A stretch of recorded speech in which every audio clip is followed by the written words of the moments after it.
প্রতি পূর্ণিমার মধ্যরাতে একবার আকাশের দিকে তাকাই, গৃহত্যাগী হবার মতো জ্যোৎস্না কি উঠেছে?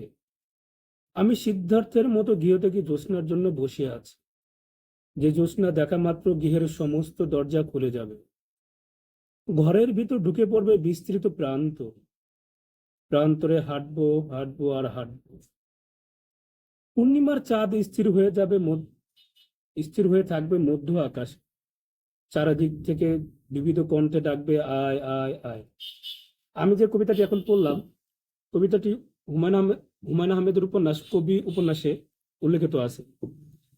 আমি কিছুদিন আগে আপনাদের একটা ভিডিও ছেড়েছিলাম, সেটা কবি উপন্যাসেরই তারাশঙ্কর বন্দ্যোপাধ্যায়েরটা, এবং বলেছিলাম যে আমি যত দ্রুত সম্ভব হুমায়ুন আহমেদের কবি উপন্যাসটা পড়ে আপনাদের জানাবো কেমন লাগে।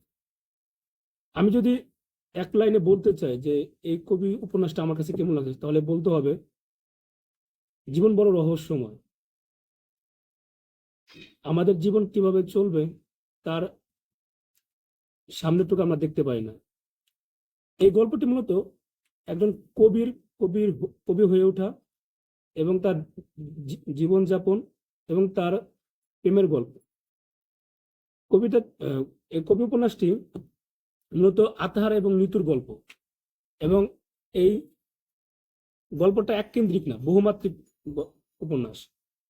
এবং সবচেয়ে বড় কথা হচ্ছিল তারাশঙ্কর বন্দ্যোপাধ্যায়ের কবির উপন্যাস থেকে এই উপন্যাসটা ব্যতিক্রম হচ্ছিল, এই উপন্যাসে ছোট ছোট কিছু হিউমার আছে। আপনি যখন এই উপন্যাসটা পড়বেন আপনি এক নাগারে পড়ে যেতে পারবেন, এটাই সবচেয়ে বড় একটা ইউএসপি।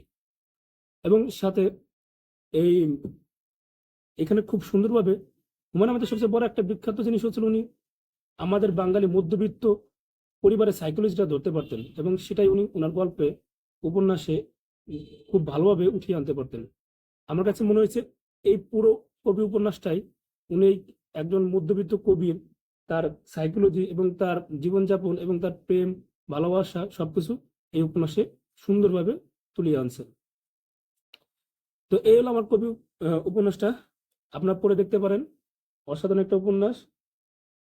আজ এই পর্যন্তই, পরবর্তীতে ইনশাল্লাহ অন্য কোনো ভিডিও নিয়ে আসবো। ভালো থাকবেন, নিজের যত্ন নেবেন।